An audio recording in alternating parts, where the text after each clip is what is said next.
हम स्टार्ट करेंगे सेल के और एक पार्ट जो है एंडोप्लाज्मिक रेटिकुलम। मैं पहले बता देती हूँ हम इसके अंदर क्या क्या पढ़ने वाले हैं। इसके अंदर हम पढ़ेंगे इसके अंदर हम पढ़ते हैं एंडोप्लाज्मिक रेटिकुलम किसे कहते हैं, मतलब डेफिनेशन, कितने टाइप के हैं, जो तो टाइप है उसके मतलब मुझ में डिफरेंस क्या है, इसका फंक्शन क्या है, क्या काम करता है, ये सब डिस्कस करें। पहले हम देखते हैं definition. Endoplasmic reticulum in biology एक continuous membrane system.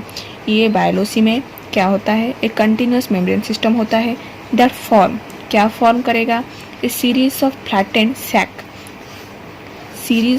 Sac form करेगा। किसके साथ, विद इन द साइटोप्लाज्म के साथ ऑफ द यूकैरियोटिक सेल। कौन से सेल में, यूकैरियोटिक सेल में। एंड सर्व्स मल्टीपल फंक्शन, इसका ना मल्टीपल फंक्शन होता है। Being important particularly in the synthesis. पहला इम्पोर्टेंट फंक्शन क्या है, सिंथेसिस। सेकेंड है फोल्डिंग, उसके बाद है modification, transports and proteins. Transport क्या करेगा, प्रोटीन को। ये हो गया उसका डेफिनेशन। अब देखेंगे ये कितने टाइप के हैं एंडोप्लाज्मिक रेटिकुलम।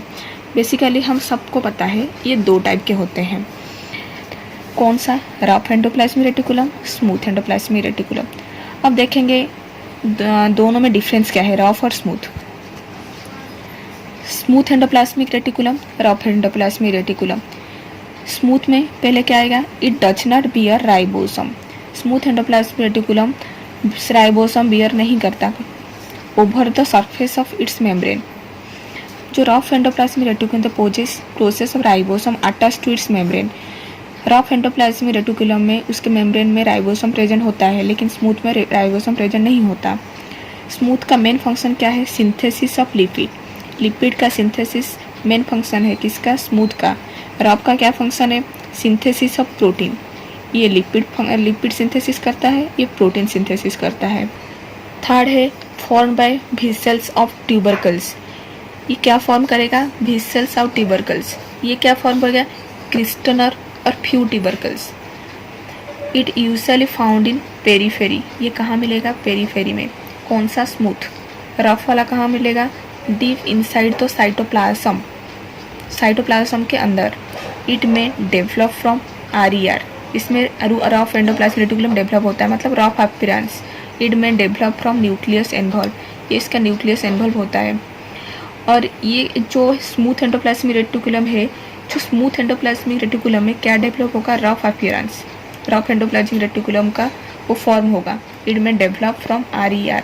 ये कहाँ से, RER से डेवलप होगा। इट में भी डेवलप फ्रॉम न्यूक्लियस। रफ कहाँ से डेवलप होगा, न्यूक्लियस। और उसके बाद हम देखेंगे फंक्शन क्या है।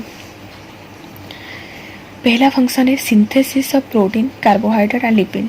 लिपिड क्या सिंथेसिस करेगा, प्रोटीन को, कार्बोहाइड्रेट को, लिपिड को। सेकेंड फंक्शन है स्टोरेज करेगा, स्टोर करके, ऑफ ऑब्जर्व्ड और सिंथेसाइज्ड मॉलिक्यूल। किसको स्टोरेज करेगा, जो ऑब्जर्व हुआ है और जो सिंथेसाइज्ड मॉलिक्यूल है उसको स्टोर करके कौन रखता है, endoplasmic reticulum. Transport of materials, material को क्या करेगा, ट्रांसपोर्ट में हेल्प करेगा। डिटॉक्सिफिकेशन ऑफ ड्रग्स, ड्रग का डिटॉक्सिफिकेशन में हेल्प करता है। एंड टॉक्सिन, ये हो गया उसका फंक्शन। अब हम देखेंगे आगे की टॉपिक क्या है, जो सेल का क्लासिफिकेशन है उसके अंदर जो था पार्ट, वो आगे की टॉपिक में देखते हैं।